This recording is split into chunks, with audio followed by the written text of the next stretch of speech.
ठीक है। अच्छा, तो फिलासफी हम इसको स्टार्ट कर लिया था हमने। तो सबसे पहले हम देख रहे हैं कि फिलासफी क्या है। फिलासफी जो है ये दो ग्रीक वर्ड फिलॉस और कोई तो नहीं सकता जो मैं खुद का मुंडा देखते हैं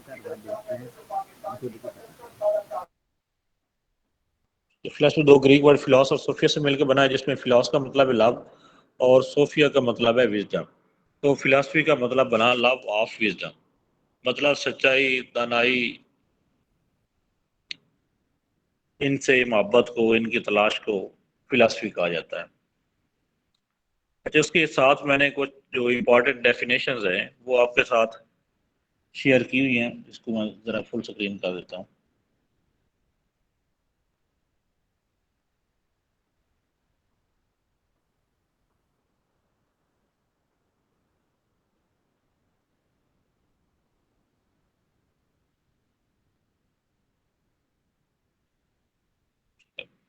तो ये इंपॉर्टेंट डेफिनेशन है पेपर पॉइंट ऑफ व्यू के लिहाज से भी, तो इनको आपने याद रखना है कौन सी डेफिनेशन जो है वो किस स्कॉलर की देगी। सबसे पहले प्लाटो की फिलोसफी की डेफिनेशन है, he who has a taste for every sort of knowledge and who is curious to learn and is never satisfied।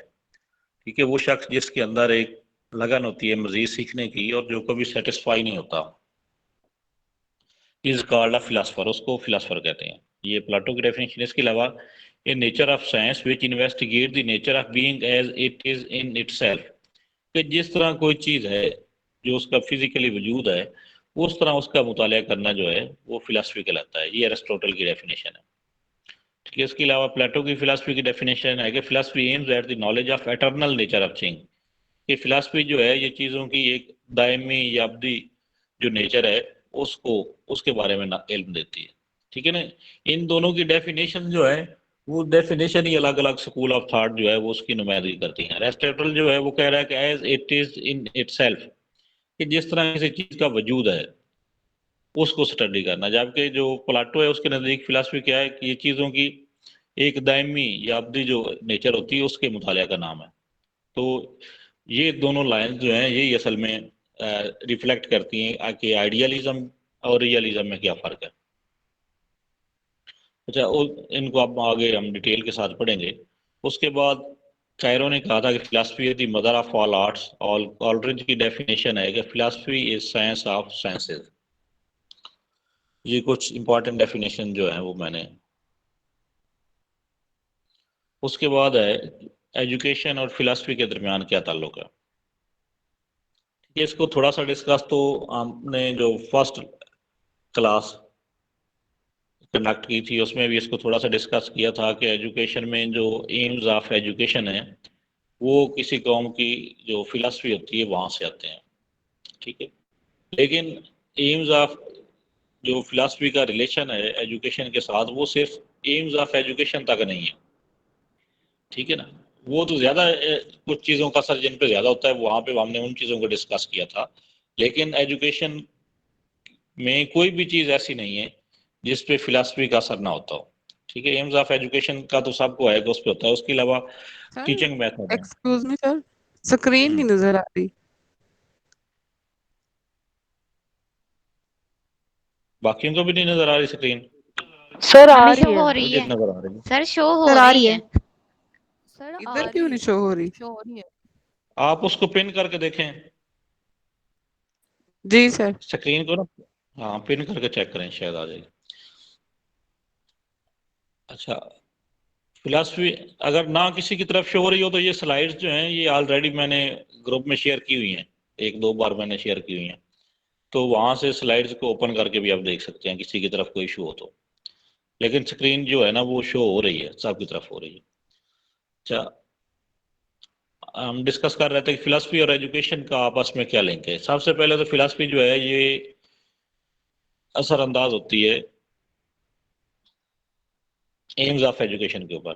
ठीक है, उसके बाद फिलासफी जो है ये रिफ्लेक्ट करती है कंटेंट सिलेक्शन में भी। जिस तरह का किसी कौम की फिलासफी होती है उसी तरह का मवाद, उसी तरह का कंटेंट जो है वो बच्चों को पढ़ाया जाता है।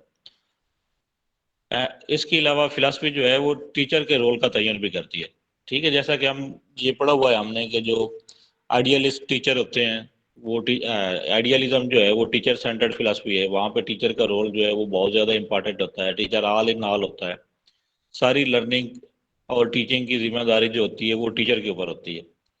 ठीक है, लेकिन अगर हम बात करें रियलिज्म में तो उसमें टीचर जो है वो सब्जेक्ट एक्सपर्ट का किरदार असल में अदा कर रहा होता है कि उसके जिम्मे जो सब्जेक्ट होता है उसको वो अच्छे तरीके से पढ़ा रहा होता है। तो जबकि जो प्रोग्रेसिविज्म या नेचुरलिज्म है उन दोनों में टीचर का किरदार पैसिव हो जाता है। वहाँ पे लर्नर जो है लर्नर सेंटर्ड फिलासफीज है वो दोनों। तो फिलासफी जो है ये टीचर के रोल का तयन भी करती है। इसके अलावा मेथड ऑफ टीचिंग कौन कौन से यूज करने हैं इस पे भी फिलासफी का जो है वो असर होता है। ठीक है, मिसाल के तौर पर जो आइडियलिस्ट हैं या रियलिस्ट हैं वो ज़्यादा फेवर करते हैं लेक्चर मेथड की। ठीक है, उसके मुकाबले में जो नेचुरलिस्ट हैं वो प्ले वे मेथड पर ज़्यादा फोकस करते हैं। ठीक है, ब्रोक्रेसिविस्ट जो हैं प्रैग्मेटिस्ट जो हैं वो एक्टिविटी बेस्ड लर्निंग पे ज़्यादा फोकस करते हैं। तो जिस तरह की फिलासफी होगी उसी तरह का ही उसका मेथड ऑफ टीचिंग मेथड भी होगा। तो उसके बाद डिसिप्लिन का अगर हम देखें फिलासफी और डिसिप्लिन तो ये भी हर फिलासफी जो है उसमें डिसिप्लिन का कंसेप्ट भी अलग अलग है। ठीक है, जैसा कि हम पढ़ते हैं कि आइडियलिज्म में जो होता है वो एक स्ट्रिक्ट डिसिप्लिन होता है, जबकि जो प्रोग्रेसिविस्ट होते हैं वो कहते हैं कि क्वालिफाइड डिसिप्लिन होना चाहिए। ठीक है, या नेचुरलिस्ट वाले जो कहते हैं कि डिसिप्लिन जो है वो स्टूडेंट खुद उनके अंदर डेवलप करना है बजाय इसके कि आप उन पे डिसिप्लिन इम्पोज करें। तो जिस तरह की किसी कौम की जिस तरह की भी कोई फिलासफी होगी उसी तरह की उसका सारा एजुकेशन सिस्टम जो है वो उसके मुताबिक चेंज होता जाता है। तो एजुकेशन और फिलासफी के दरमियान रिलेशनशिप क्या है? जब ये कुछ इंपॉर्टेंट जो डेफिनेशन मुख्तलिफ स्कॉलर ने दी हुई हैं ये हैं, और इनमें से बहुत सी डेफिनेशन जो है वो पास्ट पेपर में भी आ चुकी हैं, तो इनको आपने याद रखना है। पहले नंबर पर आएगा philosophy and education are two sides of a coin. ये रॉस ने कहा था कि फिलासफी और एजुकेशन जो है ये एक ही सिक्के के दो रुख हैं। इस तरह जॉन एडम के मुताबिक education is dynamic side of philosophy. ये फिलासफी जो है ये एक स्टैटिक चीज है, जबकि एजुकेशन जो है ये उसकी एक डायनामिक साइड है। इससे मिलती जुलती डेफिनेशन आगे नीचे जो दोनों दी गई हैं वो जॉन डेवी की हैं। एक है कि philosophy is the theory of education और दूसरी education is a liberty where in which philosophical distinctions become concrete and are tested। ये फिलासफी जो होती है वो एक थ्योरी होती है, उसमें कुछ नज़रियात होते हैं, कुछ ख्यालात वगैरह दिए गए होते हैं। आगे ये एजुकेशन है जो उन फिलासफी के नज़रियात को माशरे में ट्रांसफ़र करती है। लोगों के दिलों में उन जो फिलासफी के नज़रियात होते हैं उनको ट्रांसफ़र करती है, लोगों की ज़िंदगी में उनके फिलासफी के नज़रियात को ट्रांसफ़र करती है। तो फिलासफी जो है और एजुकेशन ये दोनों एक दूसरे के लिए लाज़िम मलज़ूम है। अगर फिलासफी हो और एजुकेशन ना हो तो ज़ाहिर है वो फिलासफी जो है वो सिर्फ किताबों की शक्ल में रह जाएगी, वो उसको माशरे में जो है वो पजीराई नहीं मिलेगी। यहाँ तक क्लियर है सबको? Yes, sir.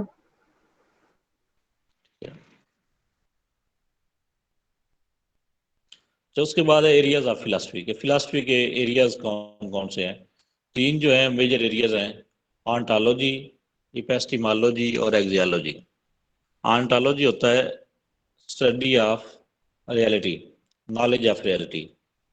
ठीक है, कि रियलिटी क्या चीज़ होती है, किसी भी चीज़ की रियलिटी जो है वो फाइंड करना ऑन्टोलॉजी कहलाता है। मिसाल के तौर पर ये हो सकता है कि आप कायनात क्यों वजूद में आई, इंसान को पैदा करने का मकसद क्या था, ठीक है, सितारों के बारे में इल्म हासिल करना, इस तरह किसी भी चीज़ की जो हकीकत है वो मालूम करना ऑन्टोलॉजी कहलाएगा। जबकि एपिस्टेमोलॉजी जो है ये सारी की सारी ब्रांच रिलेटेड है नॉलेज के साथ, कि हमें कौन सा इल्म हासिल करना चाहिए, इल्म कब हासिल किया जाता है, इल्म के सोर्सेज कौन कौन से होते हैं, कौन सा नॉलेज जो है वो यूज़फुल है, कौन सा नॉलेज यूज़फुल नहीं है, नॉलेज को इस्तेमाल कैसे किया जाता है। तो नॉलेज से रिलेटेड जितने भी इश्यूज, नज़रियात, ख्यालात होंगे वो सारे एपिस्टेमोलॉजी में आएंगे। ऑन्टोलॉजी को हम कहते हैं कि ऑन्टोलॉजी जो है वो नॉलेज ऑफ रियलिटी है, या आपकी एपिस्टेमोलॉजी जो है ये रियलिटी ऑफ नॉलेज है। इस फिक्रे का क्या मतलब है कि ऑन्टोलॉजी नॉलेज ऑफ रियलिटी है, जबकि एपिस्टेमोलॉजी जो है ये रियलिटी ऑफ नॉलेज है।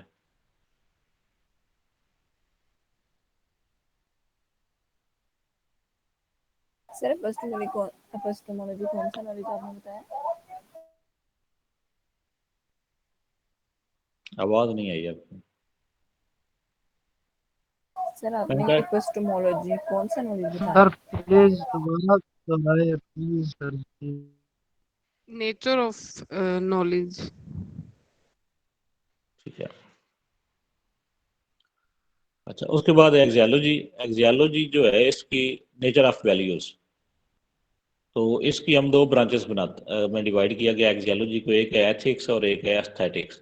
एथिक को हम उर्दू में कहते हैं अखलाकियात, ठीक है, और एस्थेटिक के लिए उर्दू में लफ्ज इस्तेमाल किया जाता है जमालियात। ठीक है। एथिक तो है ये जो एथिकल वैल्यूज होती हैं कि सच बोलना चाहिए, ईमानदारी से काम करना चाहिए, आ, ये सारी चीज़ें जो आएंगी ये होंगी एथिक्स में। और एस्थेटिक जो है ये खूबसूरती का तस्वर है। ठीक है कि सिमेट्री क्या होती है, कलर्स का कम्बिनेशन आप कैसे बनाते हैं, ठीक है, कुछ चीज़ें खूबसूरत कौन किस शक्ल में चीज़ों को पेश करें, प्रेजेंट करें, तो चीज़ें जो है हमें खूबसूरत नजर आती हैं। ये एस्थेटिक में आ जाता है।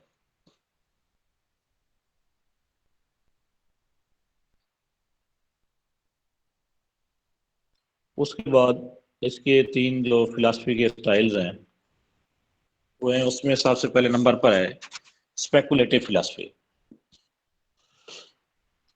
It deals with the development of theories. ठीक है। स्पेकुलेटिव फिलासफी क्या है? स्पेकुलेटिव का फिलासफी जो है वो डील करती है न्यू थ्योरीज डेवलप करने से, नया नॉलेज डेवलप करने से। इस हवाले से हो सकती है, मिसाल के तौर पर purpose of creation of man, purpose of evolution of society, thinking about various aspects of human personality. तो किसी भी चीज़ से रिलेटेड जो आप जो नई थ्योरी डेवलप होगी उसको हम कहेंगे स्पेकुलेटिव फिलासफी। उसके बाद है प्रेस्क्रिप्टिव फिलासफी। प्रेस्क्रिप्टिव फिलासफी क्या है? It evaluates various social values. It determines what is good और bad, what is beauty, what attitude is better. ठीक है। ये जैसे हमने पीछे पढ़ा है एक्सियोलॉजी, ठीक है, तो ये उससे मिलती जुलती चीज़ है प्रेस्क्रिप्टिव फिलासफी भी। इसमें भी वैल्यूज़ को हम इवेलुएट करते हैं कि कौन सी वैल्यूज़ जो हैं वो माशरे के लिए मुफीद हैं, कौन सी वैल्यूज़ माशरे के लिए मुफीद नहीं है। और उसके बाद थर्ड जो है वो है एनालिटिकल फिलासफी। एनालिटिकल फिलासफी क्या है? It explain the whole with the help of parts. असल में लफ्ज़ जो है एनालिसिस करना, एनालिसिस का मतलब होता है तज्जिया करना। तज्जिया क्या क्या होता है? किसी चीज़ को उसके अज्जा में तकसीम करके उसका मुताला करना, चीज़ों को अलग अलग करके उनका मुताला करना। ठीक है। जैसे आप शाम को टीवी देखते हैं तो वहाँ पे तजियाकार बैठे होते हैं, वो क्या करते हैं कि उनके सामने जो खबर होती है वो उस खबर के मुख्तलिफ पहलुओं पर रोशनी डाल रहे होते हैं। ठीक है। तो यही एनालिटिकल फिलासफी है कि आप जो है वो उसको स्टडी करते हैं पार्ट्स की मदद के साथ, उसके मुख्तलिफ हिस्सों की मदद के साथ। मिसाल के तौर पर आप किसी नावल को समझते हैं तो नावल के आप मुख्तलिफ हिस्से बनाते हैं समझने के लिए कि इस नावल में किरदार करैक्टर किस तरह के हैं, करैक्टर के दरमियान डायलॉग किस तरह का है, नावल का प्लॉट किस तरह का है। तो इन चीज़ों को अलग अलग आप स्टडी करेंगे तो वो आप एनालिसिस कर रहे हैं उस नावल का। और इसका जो क्रिएटर है इस फिलासफी का वो प्लेटो है। ठीक है। तो यहाँ तक थोड़ा सा आपसे पूछ लेते हैं कि आपको इसकी कितनी समझ आ रही है। सबसे पहले नंबर पे मेरी तरफ जो नेम शो हो रहा है ये है फिजा। तो मिस फिजा आप बताएं फिलासफी क्या है? Sir philosophy mean love of wisdom. ठीक है। थोड़ा इसको एक्सप्लेन कर दें लव ऑफ विजडम को। सर यानी मतलब हमारी जो स्टडी है उससे विजडम सर एक्सप्लेन नहीं करना आ रहा। चलो कोई बात नहीं। अच्छा, इसके बाद है मैं अबीरा बताऊं? Ilyas. Sir love of wisdom means हमने बताया सच्चाई दनाई। हम सर लव ऑफ मतलब ये कि विजडम आपने इन चीजों की, इसका मतलब ये बनता है, लव ऑफ विजडम का मतलब ये है कि आपने चीजों की हकीकत तक पहुंचना है, जी किसी भी चीज की हकीकत मालूम करनी है, ये फिलासफर का काम है कि कोई चीज और है तो वो इस तरह क्यों है, उसकी वजह what क्या है। yes sir just like what is the purpose of universe अच्छा, उसके बाद है आंसर विरक्त। आप ये बताएं कि एजुकेशन और फिलासफी के दरमियान क्या रिलेशनशिप है। अस्सलाम वालेकुम सर एजुकेशन फ़िलोसफी जो है वो एजुकेशन पे बहुत ज़्यादा इफ़ेक्ट करती है डिफरेंट वेज से। जैसे सबसे पहले तो जो किसी भी एजुकेशन के एम्स होते हैं वो फ़िलोसफी को देख के बनाए जाते हैं, ठीक है। ठीक है। उसके बाद उसका कंटेंट, टीचर रोल, सब जो है, जैसे एम जो है, मेन चीज़ तो एम है ना। एम जब हम फ़िलोसफी को देख के बना रहे हैं तो उन एम को ही देख के फर्दर काम होगा, कंटेंट भी उसके मुताबिक होगा, टीचर का रोल भी होगा। बेसिकली जो है फिलोसफी एजुकेशन में बहुत ज़्यादा उसका रोल है एक तरह का। अच्छा, उसके बाद है अस्मा Ali Zaman.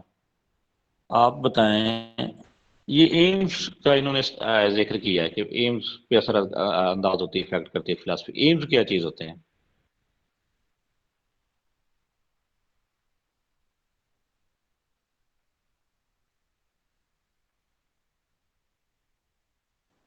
Philosophy of education के अहम मकासद जो होते हैं उसको कहा जाता है M of education.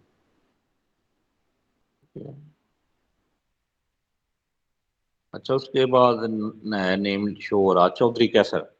AIIMS, goals और ऑब्जेक्टिव में क्या फर्क है।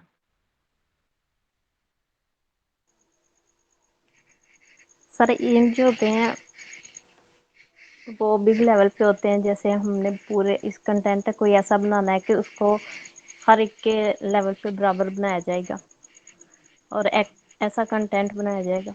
और ऑब्जेक्टिव जो होते हैं वो एक रोजाना एक टॉपिक भी हो सकता है क्लास लेवल पे, मतलब शॉर्ट टाइम होते हैं ठीक है। जो रोजाना के बेस पे हो सकते हैं। ठीक है, और उसके बाद है गोल जो होते हैं वो एक सब्जेक्ट होता है। उसके बाद है गफ्फार हुसैन। आप थोड़ा बता दें कि philosophy and role of teacher, philosophy teacher के रोल को किस तरह अफेक्ट करती है, मुतासिर करती है।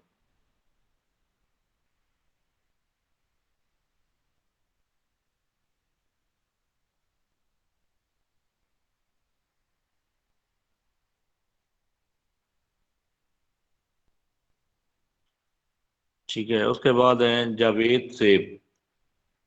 आप एरियाज ऑफ फिलासफी के बारे में बता दें, ऑन्टोलॉजी, एपिस्टेमोलॉजी, एक्सियोलॉजी, सिर्फ एक एक लाइन में बता दें।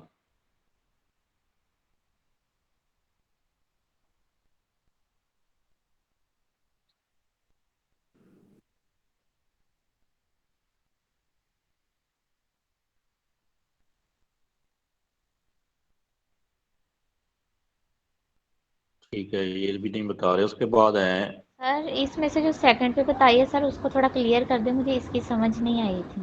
इसमें जो सेकंड वाली किसकी। इसी में ये जो है ना 3 है ना, इसमें ठीक है, इसकी समझ नहीं ये आई। फैसल साहब अस्सलाम बताएंगे। वालेकुम जी। हाँ, ये जो लेक्चर है उसका आवाज़ सही नहीं आया और पूरी तरह समझ में नहीं आया। ठीक है, इसकी सर मैं बता रिकॉर्डिंग रही है, हूँ, फिर आप पता नहीं रिकॉर्डिंग आवाज सुन नहीं आ लीजिएगा। रही। मैंने कहा इसको रिकॉर्ड भी कर रहे हैं साथ, जिनकी तरफ वॉइस का इशू है उसको बाद में सुन सकते हैं। फैसल साहब, आपको आवाज आ रही है मेरी।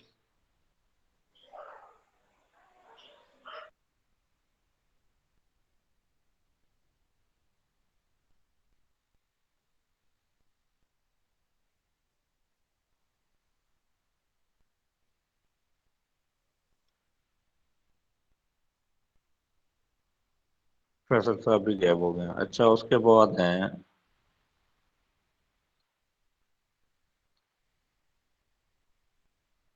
शगुफ्ता गुलजार।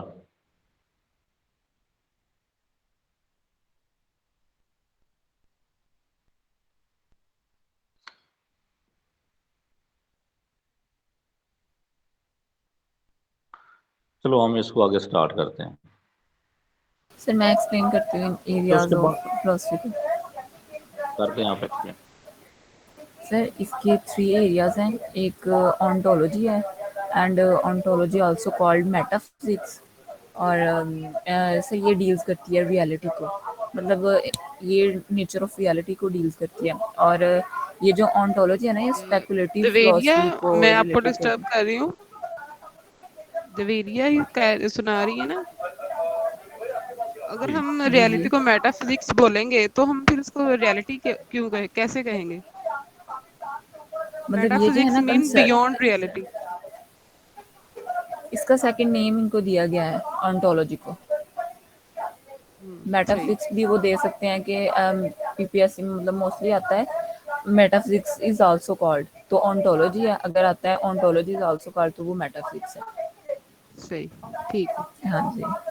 और एपिस्टेमोलॉजी है वो मतलब रिलेट होती है नॉलेज के, मतलब ये नेचर की जो है वो नॉलेज के मतलब होती है। और एनालिटिकल फिलॉसफी जो है एपिस्टेमोलॉजी ये मतलब रिलेट करती है आपस में।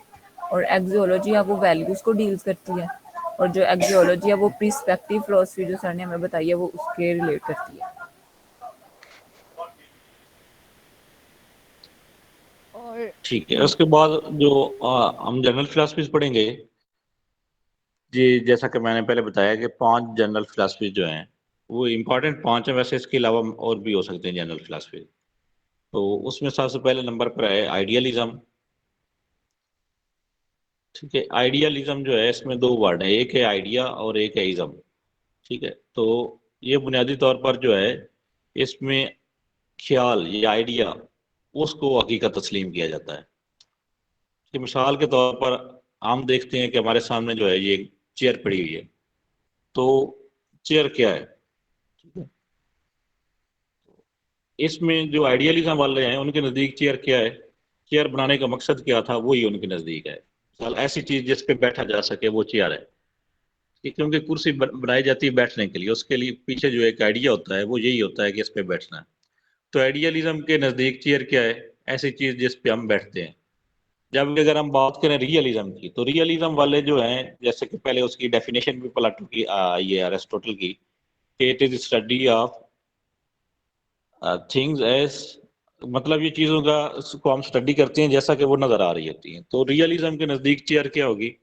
रियलिज्म वालों के नज़दीक चेयर एक ऐसी चीज़ है जिसकी जो है वो 4 लेग्स होती हैं, 2 उसकी आर्म्स होती हैं, एक बैक बनी होती है, एक सीट होती है, तो वो चेयर है। तो आइडियलिज्म के जो मेजर एक्सपोनेंट है वो है हमारे पास प्लाटो, कांट, बार्कले। और इसकी जो कुछ इंपॉर्टेंट कैरेक्टरिस्टिक हैं, वो पहले नंबर पर है ultimate reality is spiritual in nature. ठीक है, आइडियलिज्म वाले कहते हैं कि रियलिटी जो है ये स्पिरिचुअल होती है, रूहानी होती है। उनके नज़दीक जो है ये दुनिया जो है ना, असल में इसको इस पे बिलीव नहीं करते आइडियलिस्ट। वो कहते हैं कि ये दुनिया एक आर्जी दुनिया है।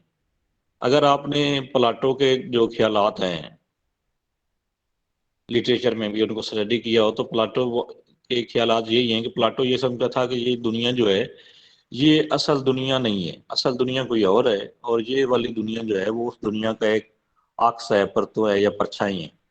ठीक है, जी सर। और उसके नज़दीक प्लाटो ये समझता था कि मतलब ये एक जैसे पुतली तमाशा खेल हो रहा होता है कि उसकी डोरें कहीं और से हिलाई जा रही होती हैं। तो ये उसके नज़रियात थे प्लाटो के।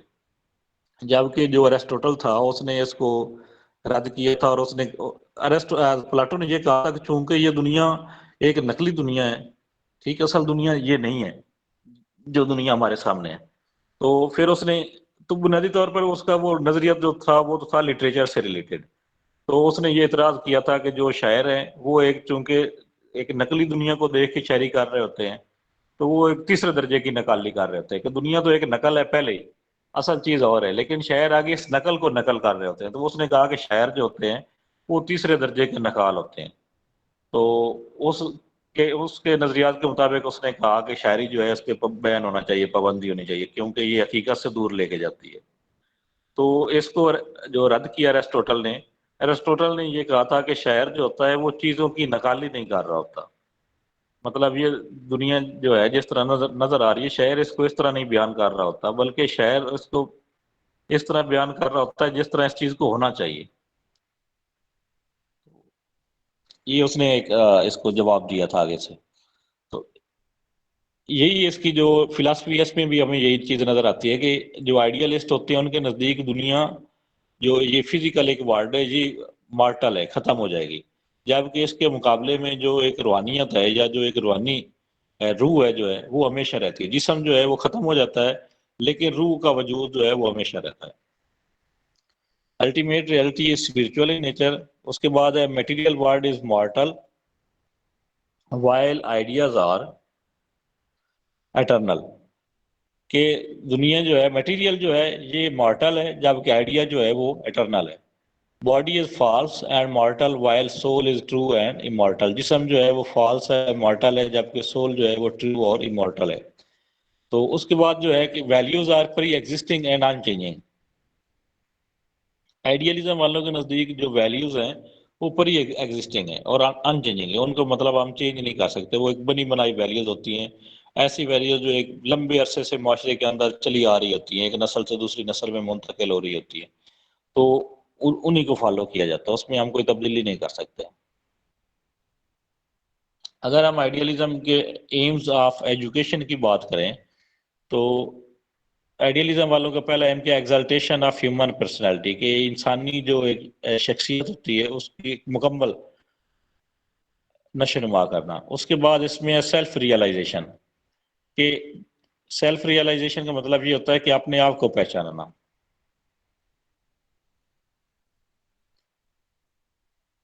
उसके बाद थर्ड इसमें है यूनिवर्सल एजुकेशन।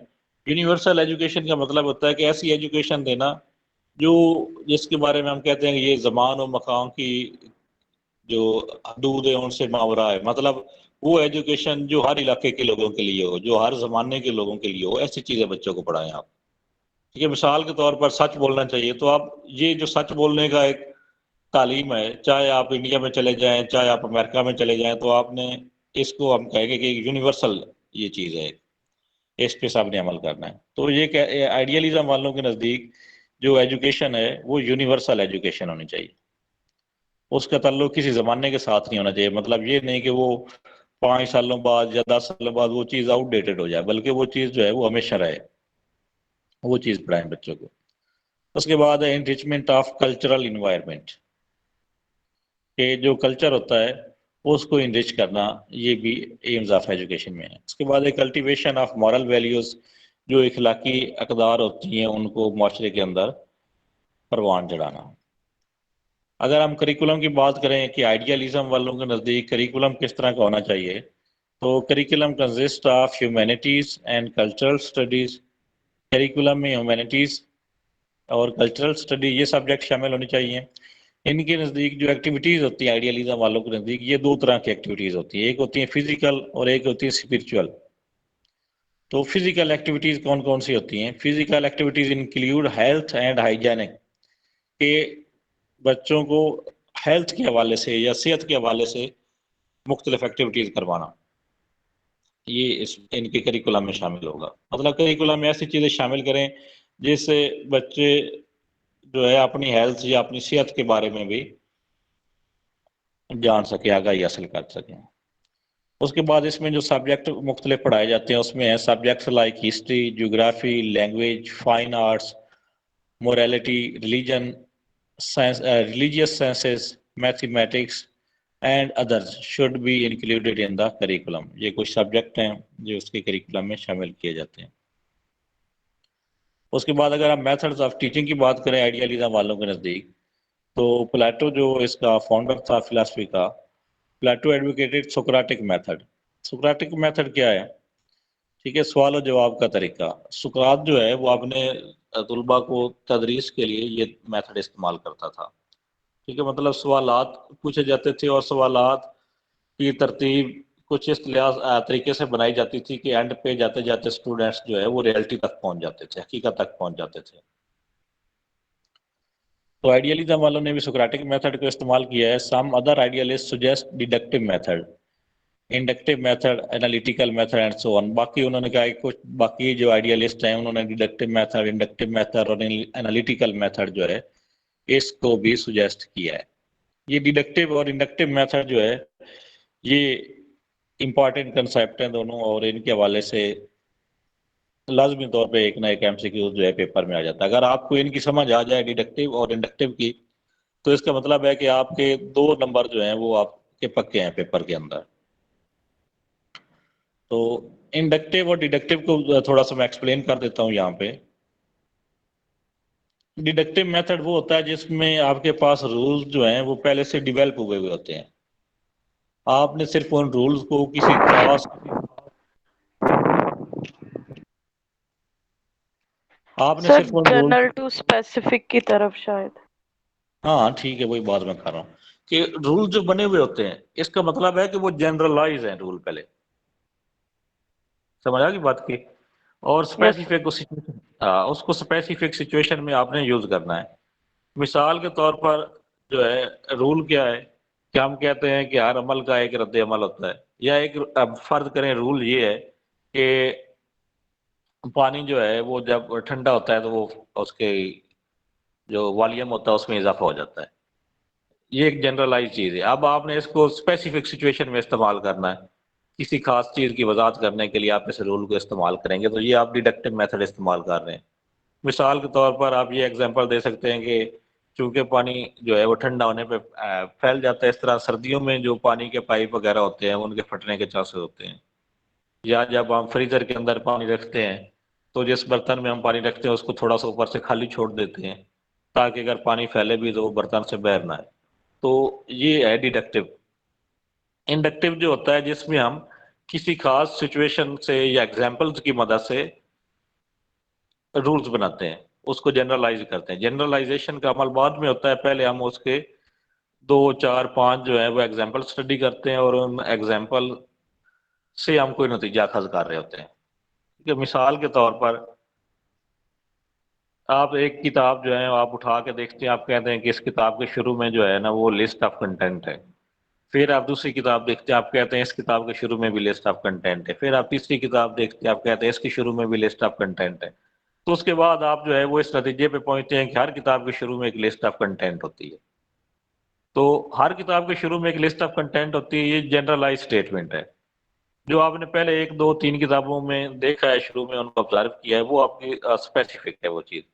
इसमें आप स्पेसिफिक तो जनरल गए हैं तो ये है इंडक्टिव मेथड, और अगर जनरल टू स्पेसिफिक गए तो वो होता है डिडक्टिव मेथड। यहाँ पे ना जो 1 2 इजाफी पॉइंट्स अक्सर जो है वो स्टूडेंट मिस कर जाते हैं, वो आपने 2 लफ्ज और इनके साथ याद रखने हैं। वो एक है सर्टेनिटी, ठीक है, और प्रोबेबिलिटी। जो डिडक्टिव मेथड में हमारे पास रिजल्ट होता है वो सर्टेन होता है, मतलब वो यकीनी होता है, क्योंकि वो एक ऑलरेडी एस्टेब्लिश्ड रूल होता है, तो उसमें गलती का इम्कान बिल्कुल नहीं होता। ठीक है, जैसे जो मैथ जो सर भी आप इस्तेमाल डिडक्टिव में बिल्कुल डिडक्टिव में तो रूल्स पहले से बने हुए होते हैं ना, एक ऑलरेडी एस्टेब्लिश जी। रूल्स होते हैं, आपने उन रूल्स को इस्तेमाल करना है। तो ज़ाहिर है उसमें गलती का चांस जो है, अगर आप उस रूल को सही इस्तेमाल कर रहे हैं तो गलती का कोई चांस नहीं है उसके अंदर, उस रूल्स के गलत होने का कोई चांस नहीं है, आप ये कह लें। मिसाल के तौर पर आप मैथ वगैरह करते हैं तो उसमें मुख्तलिफ फार्मूले वगैरह अप्लाई कर रहे होते हैं, तो वो फार्मूले ऑलरेडी एस्टेब्लिश हुए हुए हैं, तो आप उनको इस्तेमाल करते हैं, उसमें गलती का कोई चांस नहीं होता। लेकिन जो आप इंडक्टिव मेथड होता है उसमें जब आप खुद जनरलाइज करते हैं तो उसमें प्रोबेबिलिटी होती है कि हो सकता है आपकी बात ठीक हो लेकिन वो बात गलत भी हो सकती है। शक मिसाल रहता है एक। हाँ, शक रहता है उसके अंदर। मिसाल के तौर पर आप ये देखते हैं कि इस जो संडे, इससे पिछला संडे उसको भी बारिश हुई थी, उससे पिछले संडे को भी बारिश हुई थी, उससे पिछले संडे को भी बारिश हुई थी। तो ये 3 संडे जो है ये लगातार बारिश हुई है, तो इस बार भी बारिश होगी संडे को। ठीक है, तो हो सकता है संडे को बारिश हो सकता है ना हो, लेकिन आपने 3 4 एग्जाम्पल को देख के एक नतीजा बना लिया कि हर संडे को बारिश होती है। तो इसमें प्रोबेबिलिटी होती है, तो प्रोबेबिलिटी का अगर लफ्ज आ रहा हो उसके अंदर तो फिर आपका जवाब जो है वो इंडक्टिव मेथड होना चाहिए। और अगर सर्टेनिटी का लफ्ज उसमें आ रहा हो, सर्टेन रिजल्ट का लफ्ज आ रहा हो, तो फिर आपका जवाब जो है वो डिडक्टिव मेथड होना चाहिए। इन इंडक्टिव और डिडक्टिव में किसी के जहन में कोई कंफ्यूजन है तो वो पूछ सकता है, क्योंकि ये आप समझें कि ये 2 नंबर जो हैं इनके बगैर कभी भी हेडमास्टर या लेक्चरर का पेपर जो है वो इसके बगैर नहीं होते, इनमें से लाजमी क्वेश्चन आते हैं। सर इंडक्टिव रिपीट कीजिएगा।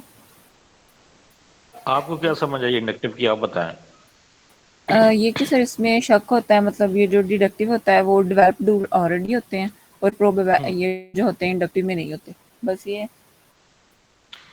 यही है कि इंडक्टिव में हम खुद मुख्तलिफ एग्जाम्पल लेके उसको जनरलाइज करने की कोशिश करते हैं, स्पेसिफिक से जनरल की तरफ जाते हैं। सर मतलब जो डिडक्टिव मेथड है उसमें हमारे पास एश्योरिटी होती है और इंडक्टिव मेथड में एश्योरिटी नहीं होती। श्योरिटी नहीं होती है। सही सर, थैंक यू।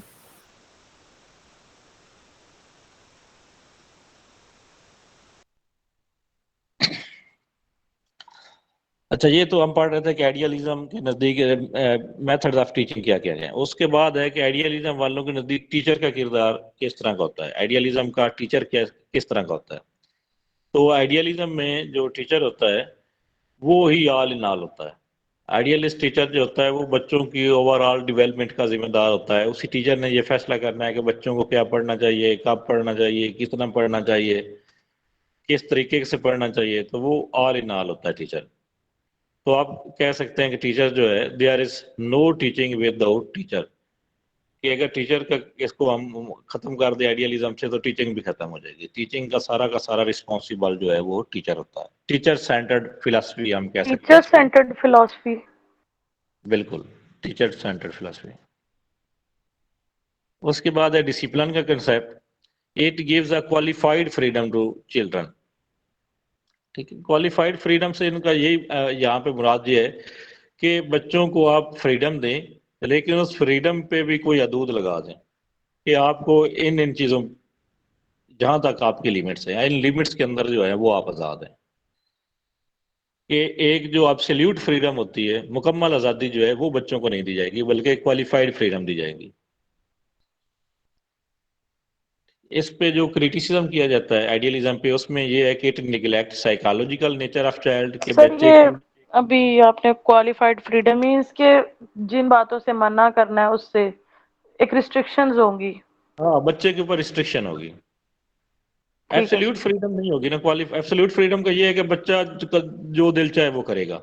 ठीक है, ठीक है इसमें ऐसा नहीं है आइडियलिज्म में। इसमें क्वालिफाइड फ्रीडम का ये है कि आपने बच्चे को उसकी कोई लिमिट बता देनी है कि ये आपकी लिमिट है, आपने इसमें इसके अंदर आपको आज़ादी है, इस दायरे से आप बाहर नहीं जा सकते। इसके बाद इस पे जो क्रिटिसिज्म किया जाता है आइडियलिज्म पे, it neglect psychological nature of child, कि इसमें बच्चे की जो साइकोलॉजिकल नेचर है उसको ये फिलॉसफी मुकम्मल तौर पे इग्नोर करती है। No significant contribution to method. Teaching method में इन्होंने कोई सिग्निफिकेंट कंट्रीब्यूशन नहीं किया, सोक्रेटिक मेथड को यूज किया जो कि इससे पहले भी यूज होता आ रहा था। Too much importance has been given to teacher. Teacher को जो है वो बहुत ज्यादा इंपॉर्टेंस दे दी गई है इस फिलॉसफी में। तो आज हम इसको यहाँ पे ही रोकेंगे। इसके बाद जो बाकी फिलॉसफीज हैं वो हम कल स्टडी करेंगे। तो यहाँ तक आपके जहन में कोई क्वेश्चन है तो वो पूछ लें, और 9 बजे जो है वो जीके की क्लास शुरू करेंगे। उसमें आपको 5-7 मिनट जो है वो भी हैं, तो कुछ पूछना चाहते हैं तो वो पूछ लें आप। Excuse me sir. Yes. Sir पूछना ये है कि हम स्टडी करते हैं, जैसे हमने पॉलिसीज को स्टडी किया है, उसमें सो हाँ। मेनी डेट्स हैं उसमें, ठीक है, अलग अलग सारे उनके रूल्स हैं।